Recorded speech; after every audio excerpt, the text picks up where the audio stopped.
नमस्कार दोस्तों, welcome to 10x trader. मैं हूं राजेश कुमार और आज हम बात करेंगे स्टॉक मार्केट से रिलेटेड कुछ न्यूज़ के बारे में।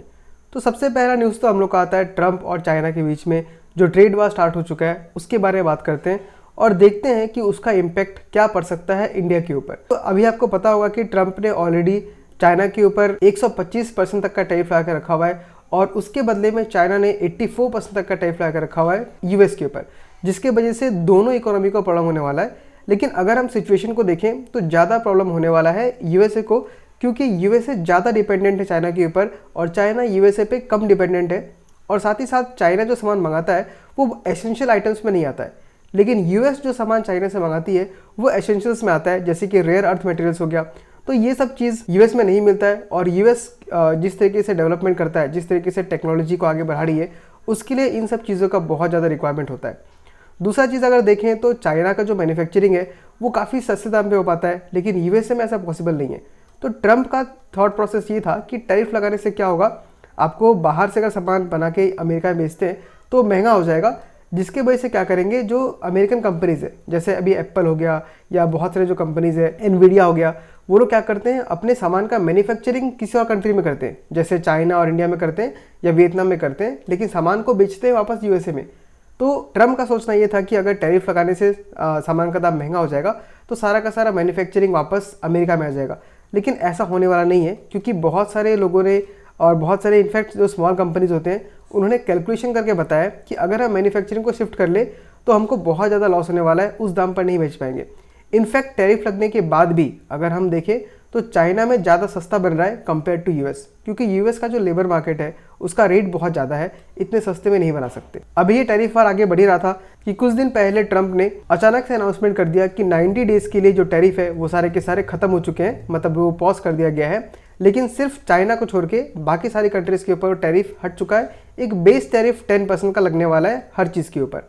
तो अब देखिए ये जो सिचुएशन निकल के आया है इसमें चाइना को तो बहुत प्रॉब्लम हो रहा है, लेकिन जो डेवलपिंग कंट्रीज़ है जो यूएस का एक्सपोर्ट करती हैं उनके लिए एक बहुत अच्छा खासा अपॉर्चुनिटी है। भले ही अपॉर्चुनिटी शॉर्ट टर्म हो सकता है, लेकिन ये एक अच्छा खासा मौका दे रहा है अपने आप को मजबूत करने का।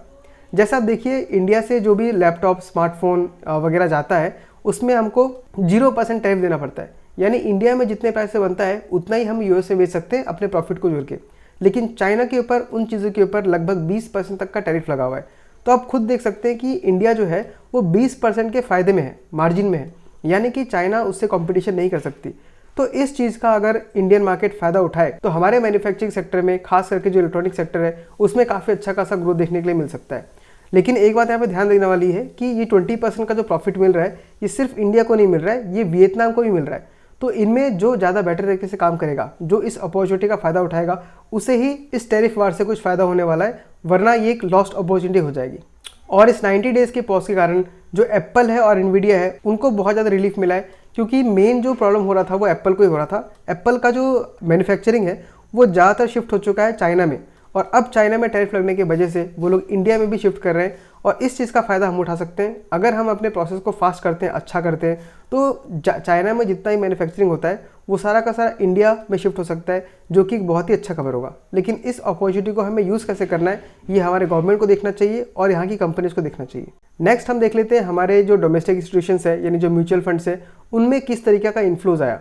मतलब हम जो पब्लिक लोग हैं जो एसआईपी करते हैं उसका इन्फ्लो कैसा है हम देखते हैं यहाँ पे। तो म्यूचुअल फंड का जो एसआईपी है उसमें हमको गिरावट देखने के लिए मिल रहा है, लेकिन गिरावट बहुत ज़्यादा नहीं है, अराउंड 3-4% का है। ये हर महीने अपडेट होता है। तो पिछले महीने का अगर हम देखें तो 25,082 करोड़ का था, जो कि फरवरी के महीने से अराउंड 3-4% का फॉल है, और ज़्यादा कुछ नहीं, आपको 50-60 करोड़ का डिफरेंस दिखाई देगा, जो कि 25,095-96 करोड़ का था।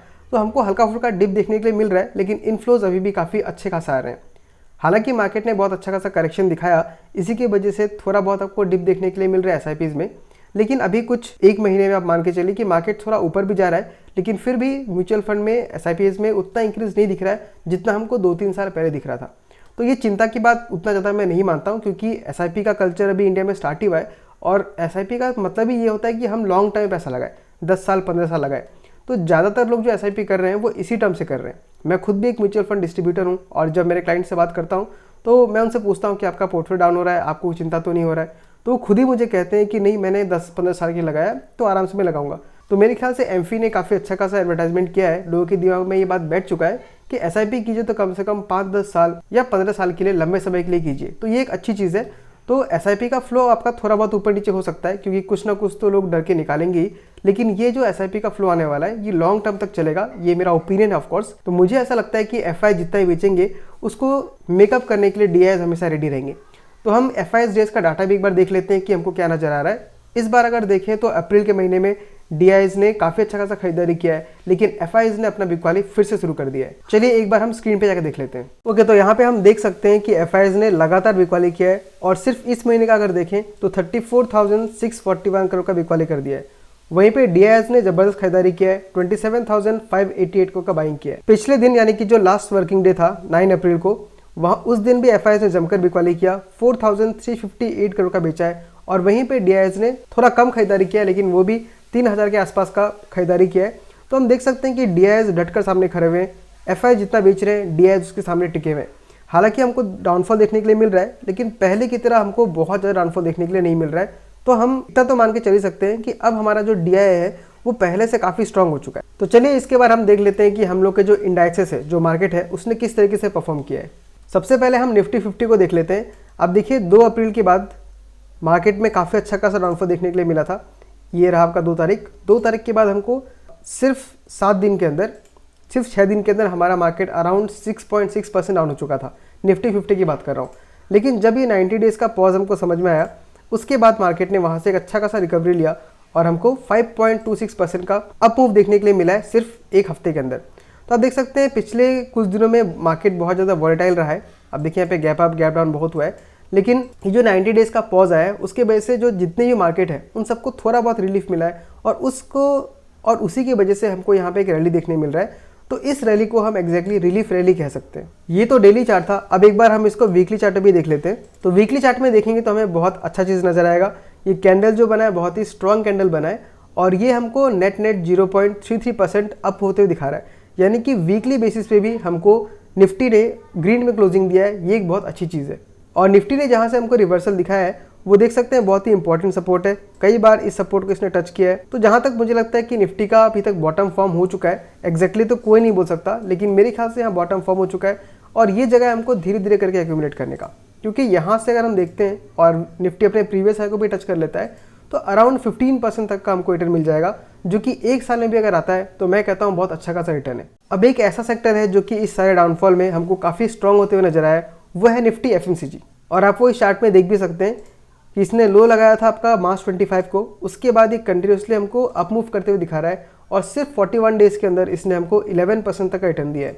तो एफएमसीजी इतना क्यों बढ़ रहा है? बहुत सिंपल सा रीज़न है उसका कि जब भी मार्केट में अनसर्टेनिटी होता है तो एफएमसीजी सेक्टर एक डिफेंसिव सेक्टर की तरह हमको नजर आता है और ज़्यादातर लोग क्या करते हैं, अपने पैसों को इसमें शिफ्ट करते हैं।